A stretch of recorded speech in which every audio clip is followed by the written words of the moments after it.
नमस्कार, मैं हूं निवेदिता। हाउडी मोदी कार्यक्रम के बाद से वैसे तो पूरा पाकिस्तान परेशान है, लेकिन पाकिस्तानी प्रधानमंत्री की दिक्कत कुछ ज्यादा ही है। अब स्थिति यह है कि इमरान खान को पाकिस्तान के साथ साथ दुनिया भर के सामने सफाई देनी पड़ रही है। दुनिया को इस बात के बारे में जानकारी है कि पाकिस्तान संयुक्त राष्ट्र में अब तक कश्मीर पर प्रोपेगेंडा फैलाने में नाकाम रहा है, जो इतना गहरा हो गया है कि सफाई देनी पड़ रही है। अमेरिकी राष्ट्रपति ट्रंप के साथ मुलाकात में कुछ नया नहीं निकला है, तो इमरान को कहना पड़ा है कि उन्होंने किसी से कोई भीख नहीं मांगी। इमरान खान यही नहीं रुके, उन्होंने ये भी साफ कर दिया है कि वो अभी भारत पर हमला करने की हालत में नहीं है। इस बात को पूरी दुनिया जानती है कि कश्मीर पर इमरान का प्रोपेगेंडा दुनिया समझ चुकी है। ऐसे में कोई भी अब इमरान खान के बारे में कुछ सुन ही नहीं रहा। प्रेस कॉन्फ्रेंस के दौरान इमरान ने मुस्लिम दाव भी चलने की कोशिश की। अपना दर्द सामने रखते हुए पाक पीएम ने कहा कि वो इस मामले में अंतर्राष्ट्रीय समुदाय के रवैये से काफी निराश हैं। कश्मीर को लेकर उन्होंने कहा कि अगर मुस्लिमों की जगह अमेरिकी, यहूदी, यूरोपियन होते तो दुनिया भर के देश चुप न रहते। My expectations,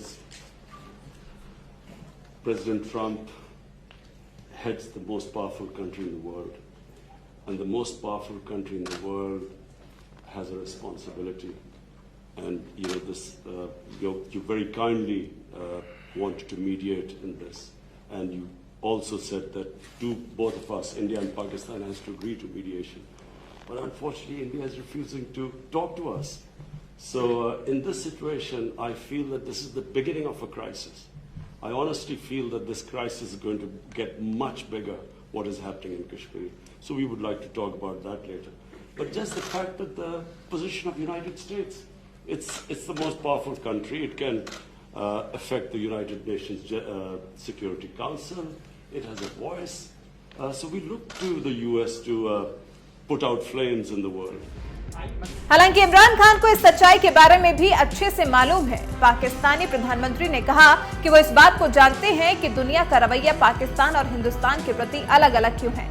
इमरान ने कहा कि दरअसल दुनिया भारत को एक बड़े मार्केट के तौर पर देख रही है, जहां 1.25 अरब लोग रहते हैं। ये सब कुछ पिछले कुछ दिनों में काफी तेजी से बदला है।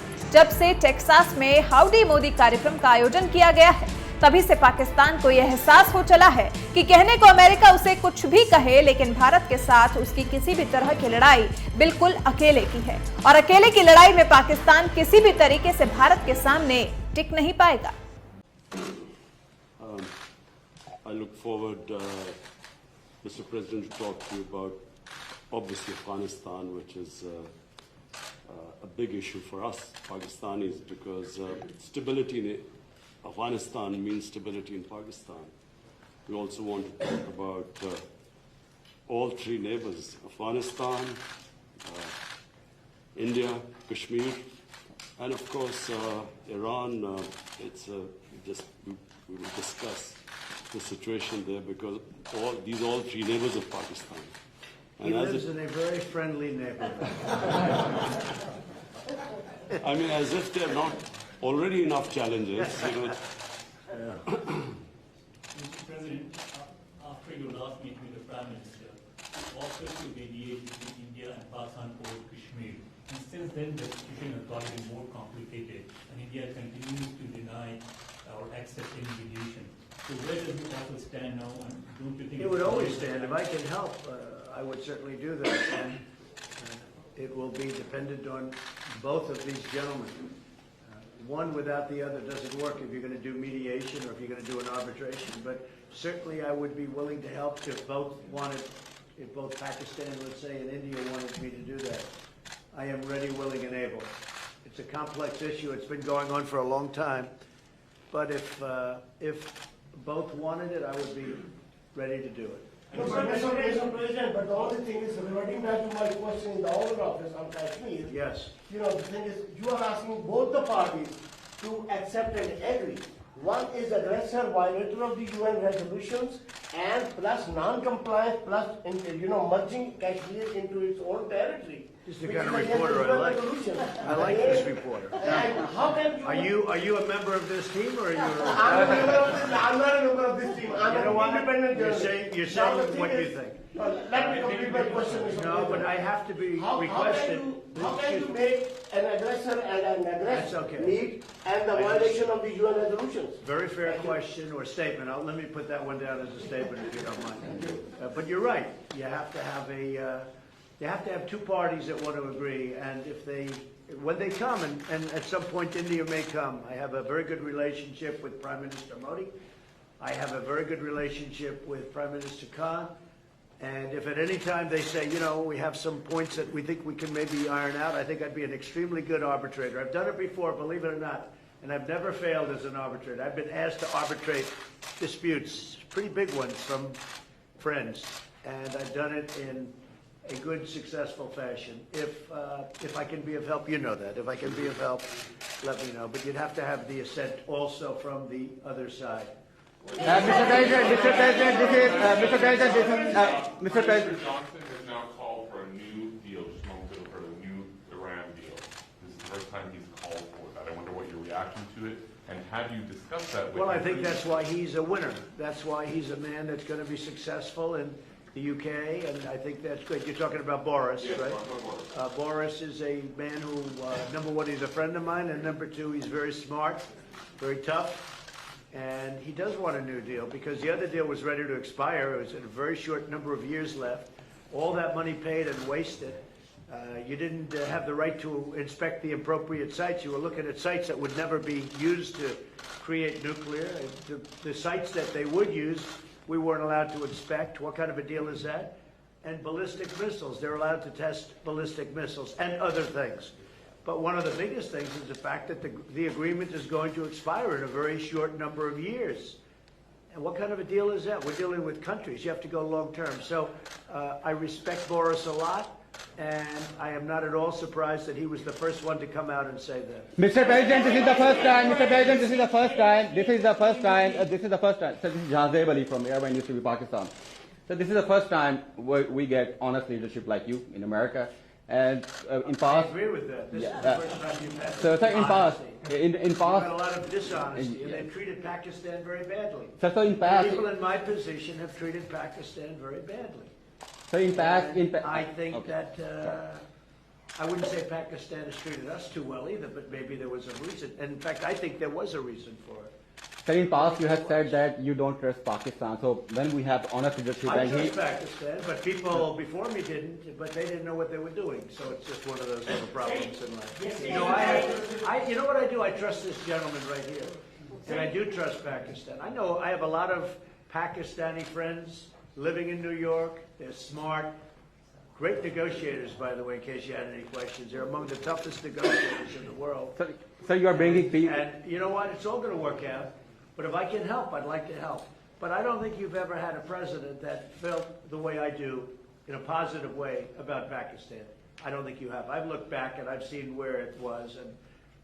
But I also have a very good relationship with India. I have a good relationship with both. So that if they decide to use that feeling among both, I think we can help out. But this has been a long-standing, this has been going on for a long time. So you're. Mr. President, yesterday on Share the Stage with PMO, he alleged that Pakistan is the hub of terrorism. Do you endorse that or do you disagree with that? Because you said that Pakistan has made a lot of progress. Well, I really have been pointing much more to Iran. I mean, Iran, if you look at that's been really the state of terror. And I've been saying it's the #1 state of terror in the world. And the agreement we had does not cover that. It was not doing well. It was doing very poorly. And now Iran is doing very poorly.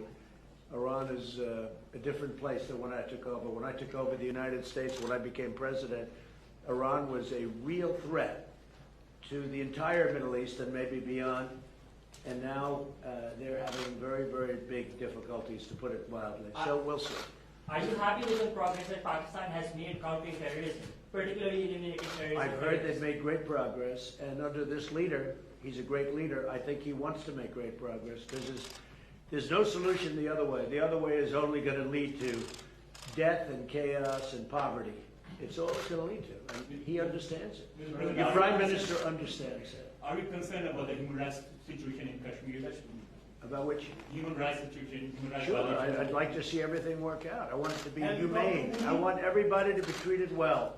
You have two big countries, and they're warring countries, and they've been fighting. And I mean, I heard a very aggressive statement yesterday. I don't have to say that. I was there. I didn't know I was going to hear that statement, I had said, but I was sitting there and I heard a very aggressive statement yesterday from India, from the Prime Minister, and I will say it was very well received within the within the room. The statement itself, that was a big room, there were 59,000 people. But it was a very aggressive statement, and I hope that they're going to be able to come together, India and Pakistan, and do something that's really smart and good for both. And I'm sure there's always a solution, and I really believe there's a solution to that. If you can have this, you might find a Nobel Prize. Mr. President. You've asked one already. Go ahead. Quickly. Make 1 second statement. Now, if Go ahead, make a you statement. can solve this outstanding issue of Kashmir, very likely and definitely you will be deserving a Nobel Prize on that. I think Each I'll get a Nobel Prize for How a lot about of that? things. Mr. President. I think I'm going to get a Nobel Prize for a lot of things if they gave it out fairly, which they don't. Mr.